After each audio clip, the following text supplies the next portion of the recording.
নমস্কাৰ মই মনিকা লৈ আহিছো এই মুহূৰ্তৰ এক ডাঙৰ খবৰ কিয়নো কেৱল বিহাৰত নহয় চলিত মাহৰ পৰাই অসমতো প্ৰযোজ্য হ'ব এছআইআৰ আৰু এই এছআইআৰৰ জৰিয়তে অহা বিধান সভা নিৰ্বাচনৰ প্ৰাক মুহূৰ্ততে সেই ভোটাৰ তালিকা পুনৰীক্ষণ কৰা হ'ব ইতিমধ্যে নিৰ্বাচন আয়োগৰ তৰফৰ পৰা বিশেষ জাননী জাৰি কৰা হৈছে বিশেষ নিৰ্দেশনা জাৰি কৰা হৈছে কেৱল বিহাৰ নহয় যিটো সময়ত এছআইআৰক কেন্দ্ৰ কৰি সমগ্ৰ বিহাৰত উত্তপ্ত পৰিস্থিতি দেখিবলৈ পোৱা গৈছিল এক দেশজুৰি বিতৰ্কিত ৰাজনৈতিক পৰিৱেশৰ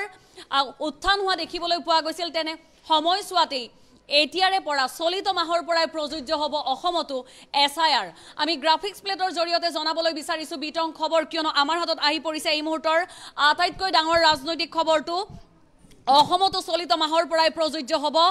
এছআইআৰ ভোটাৰ তালিকাৰ হ'ব বিশেষ পুনৰীক্ষণ স্পেশাল ইন্টেনসিভ ৰিভিজনৰ বাবে নিৰ্বাচন আয়োগৰ চলিছে প্ৰস্তুতি নিৰ্বাচন আয়োগে ৰাজ্যৰ মুখ্য নিৰ্বাচনী বিষয়ালৈ দিছে নিৰ্দেশ সকলো জিলা নিৰ্বাচনী বিষয়ালৈ নিৰ্দেশ জাৰি অনুৰাগ গোয়েল ৰাজ্যৰ মুখ্য নিৰ্বাচনী বিষয়া পুনৰবাৰ গ্ৰাফিক্স প্লেটৰ জৰিয়তে জনাইছো এই মুহূৰ্তৰ আটাইতকৈ ডাঙৰ ৰাজনৈতিক খবৰটো কিয়নো কেৱল বিহাৰ নহয় অসমতো চলিব চলিত মাহৰ পৰাই প্ৰযোজ্য হ'ব এছআইআৰ ভোটাৰ তালিকাৰ হ'ব বিশেষ পুনৰীক্ষণ স্পেশাল ইন্টেনসিভ ৰিভিজনৰ বাবে নিৰ্বাচন আয়োগৰ চলিছে বিশেষ প্ৰস্তুতি নিৰ্বাচন আয়োগে ৰাজ্যৰ মুখ্য নিৰ্বাচনী বিষয়ালৈ দিছে নিৰ্দেশ সকলো জিলা নিৰ্বাচনী বিষয়ালৈ নিৰ্দেশ জাৰি কৰিছে অনুৰাগ গোয়েলে ইতিমধ্যে ২৬ৰ নিৰ্বাচনৰ পূৰ্বে যে অসমত স্পেশাল ইন্টেনসিভ ৰিভিজন হ'ব অৰ্থাৎ এছআইআৰ প্ৰযোজ্য হ'ব সেই কথা সত্য প্ৰমাণিত হ'ল কালিৰ দিনটোত আমি সবিস্তাৰে প্ৰকাশ কৰিছিলো যে ইতিমধ্যে এছআইআৰৰ বাবে সম্পূৰ্ণৰূপে প্ৰস্তুতি চলাইছে নিৰ্বাচন আয়োগে আৰু সেই কথাকে সত্য প্ৰমাণিত হ'ল অৱশেষত নিৰ্দেশনা জাৰি কৰা হ'ল যে চলিত মাহৰ পৰাই প্ৰযোজ্য হ'ব এছআইআৰ অহা বিধানসভাৰ নিৰ্বাচনৰ পূৰ্বে অসমত কঠোৰভাৱে নিৰীক্ষণ কৰা হ'ব ভোটাৰ তালিকা এই কঠোৰভাৱে ভোটাৰ তালিকা নিৰীক্ষণ কৰাক লৈ ইতিমধ্যে অসমত এতিয়াৰে পৰা দেখিবলৈ পোৱা গৈছে এক ব্যাপক প্ৰতিক্ৰিয়া যিহেতু এছআইআৰৰ জৰিয়তে কোনো যদি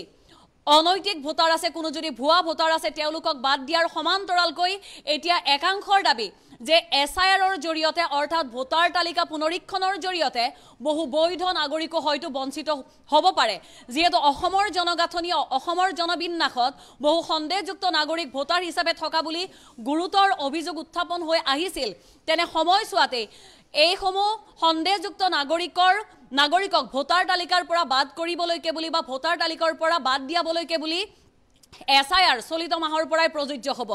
এছআইআৰ প্ৰযোজ্য হোৱাৰ লগে লগে যেনেদৰে বিভিন্ন ইতিবাচক কথা আছে ঠিক তেনেদৰে বিভিন্ন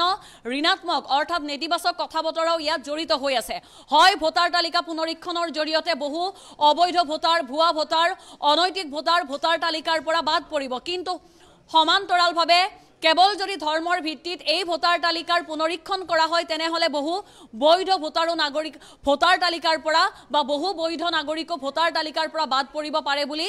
ইতিমধ্যে একাংশই প্ৰতিক্ৰিয়া ব্যক্ত কৰিছে আমি এই নিৰ্দেশনা সন্দৰ্ভত বিতংভাৱে কথা পাতিম যেহেতু আমাৰ সৈতে সংযুক্ত হ'ব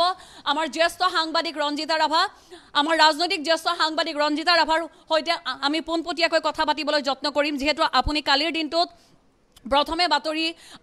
অনুসন্ধানৰ জৰিয়তে আহিছিল পোহৰলৈ যে এই মাহৰ পৰা ৰাজ্যত এছআইআৰ প্ৰযোজ্য হ'ব অৱশেষত আমাৰ বাতৰিয়ে সত্য প্ৰমাণিত হ'ল চলিত মাহৰ পৰাই প্ৰযোজ্য হ'ব এই সন্দৰ্ভত আপোনাৰ হাতত আৰু কি বিশেষ তথ্য আছে আচলতে এছআইআৰ এইটো এনেধৰণৰ পূৰ্বেও হৈছিল কঠোৰভাৱে এনেধৰণৰ অনুশীলন কৰাই হয় এইটো নৈমিত্তিক ইলেকশ্যন কমিশ্যনে সেইটো কৰে নিৰ্বাচনৰ পূৰ্বে আৰু এছআইআৰ এইবাৰ ২০ বছৰ পূৰ্বে এনেধৰণে এছআইআৰ প্ৰয়োগৰ জৰিয়তে ভোটাৰ তালিকা পুনৰীক্ষণ কৰা হৈছিল তাৰ ২০ বছৰ পিছত এইবাৰ পুনৰ কঠোৰভাৱে এছআইআৰ প্ৰয়োগেৰে ৰাজ্যৰ যি নিৰ্বাচন আহি আছে ২৬ৰ পূৰ্বে ইয়াৰ ভোটাৰ তালিকা পুনৰীক্ষণ কৰা হ'ব ভোটাৰ তালিকাত আনকি জন্মগত প্ৰমাণপত্ৰ আপুনি দিব লাগিব ধৰক মোৰ মই মাৰ ছোৱালী ভোটাৰ মই সেই টংলাৰ ভোটাৰ হয় মই এটা উদাহৰণ দিছোঁ তাতে মই মাৰ ছোৱালী গতিকে মই মাৰ ছোৱালী হয়নে নহয় মায়ে মোৰ বাৰ্থ চাৰ্টিফিকেট তাত দিব লাগিব তে এনেধৰণৰ কথা আহি পৰে আৰু বহুত স্লিপিং ভোটাৰ ইয়াত থাকে যে যেনেধৰণে বিহাৰত সেই তেনেধৰণৰ কথা ওলাইছে বহুত লাখ লাখ তাতে মৃত ব্যক্তিৰো নাম ভোটাৰ তালিকাত আছে ঠিক তেনেধৰণৰ বহুত কথা আহি পৰে ইয়াত গতিকে সেইখিনি একদম কঠোৰভাৱে নিৰ্বাচন আয়োগে নিৰ্দেশনা দিছে CEOলৈ গতিকে অসমত যাতে সেইখিনি খুব কঠোৰভাৱে পালন কৰা হয় ভোটাৰ তালিকা যাতে পুনৰীক্ষণ কৰা হয় সেই তাৰ বাবে নিৰ্দেশ দিছে নিৰ্বাচন আয়োগে আৰু এইখিনি নিৰ্বাচনৰ পূৰ্বে এইখিনি কঠোৰভাৱে বলবৎ কৰাই হ'ব এটা কথা আমি জানিব পাৰিছোঁ আমাক কেমেৰা সন্মুখত কোৱা নাই কিন্তু আমাক মুখে মুখে কৈছে যে অসমৰ যি সাম্প্ৰতিক যি পৰিস্থিতি এয়া যিকোনো ধৰণৰ আন্দোলন চলি আছে বহিৰাগত খেদা আন্দোলনকে আদি কৰি বিভিন্ন ধৰণৰ যি চলি আছে এই পৰিৱেশৰ পৰিপ্ৰেক্ষিতত SIR প্ৰয়োগৰ কথাটো কিছু পৰিমাণে থাম খাই আছিল বহি আছিল কিন্তু যেহেতু ৰাজ্য মুখ্যমন্ত্ৰীগৰাকীয়ে কালি আমাৰ বাতৰি পিছতে তেওঁ দিনতো কৈছিল সেই কথাটো যে অসমত লাগু হ'বই SIRটো প্ৰয়োগ হ'বই বা বাহিৰতে হৈছে কেৱল অসম বুলি নহয় দেশৰ সমগ্ৰ ৰাজ্যতে এই SIR প্ৰয়োগ হ'ব গতিকে SIRৰ ভিত্তিত অসমত NRCৰো প্ৰসংগ আছে গতিকে এনে ধৰণৰ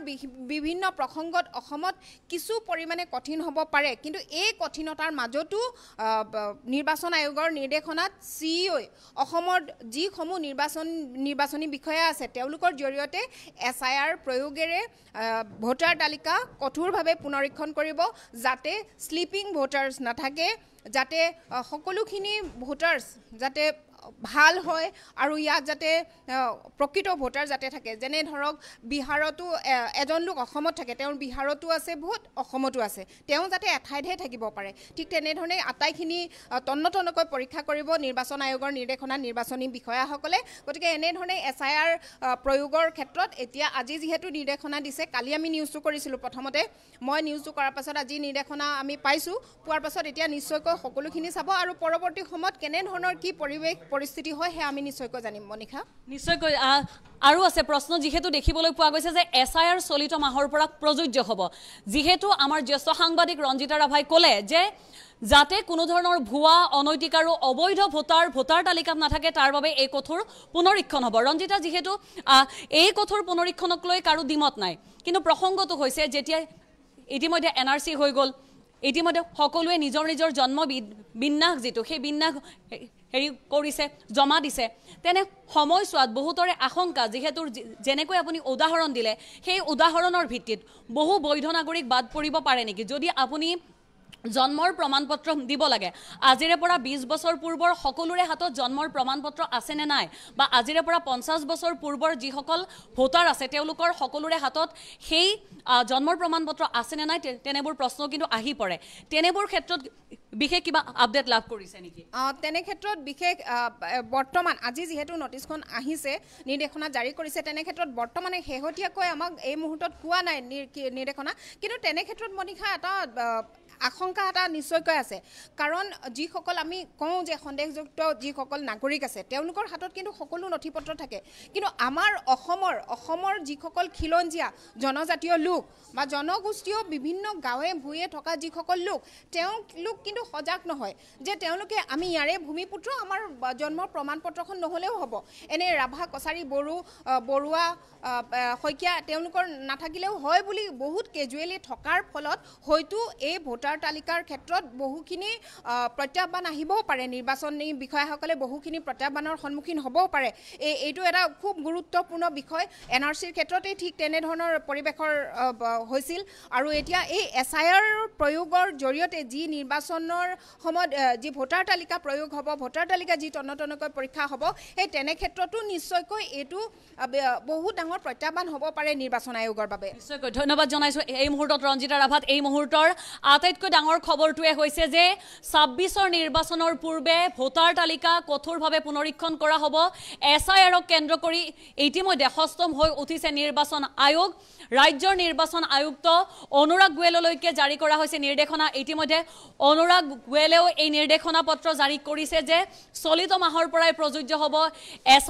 SIRৰ ভিত্তিতে কঠোৰভাৱে তন্নতন্নকৈ পৰীক্ষণ কৰা হ'ব ভোটাৰ তালিকাৰ যাতে ভোটাৰ তালিকাত কোনো মৃত ব্যক্তি কোনো অবৈধ ভোটাৰ অনৈতিক ভোটাৰ ভুৱা ভোটাৰ থাকিব নোৱাৰে কিন্তু তাৰ মাজতো একাংশৰ প্ৰতিক্ৰিয়া যিটো প্ৰতিক্ৰিয়া বিহাৰতো দেখিবলৈ পোৱা গৈছিল যে এই SIRৰ জৰিয়তে বহু বৈধ নাগৰিক ভোটাৰ তালিকাৰ পৰা বাদ পৰিব পাৰে নেকি 20 বছৰৰ অন্তত পুনৰবাৰ হ'বলৈ লোৱা SIRৰ জৰিয়তে 26ৰ নিৰ্বাচনৰ পূৰ্বে যুগুত হোৱা ভোটাৰ তালিকাত কি হাল সলনি হয় কি পৰিৱৰ্তন হয় সেয়া নিশ্চয়কৈ লক্ষণীয় হ'ব আৰু SIR প্ৰযোজ্য হোৱাৰ এই বিধিক লৈ সম্প্ৰতি বিৰোধীয়ে কি প্ৰতিক্ৰিয়া ব্যক্ত কৰে সেয়াও কিন্তু এই মুহূৰ্তৰ আটাইতকৈ লক্ষণীয় বিষয়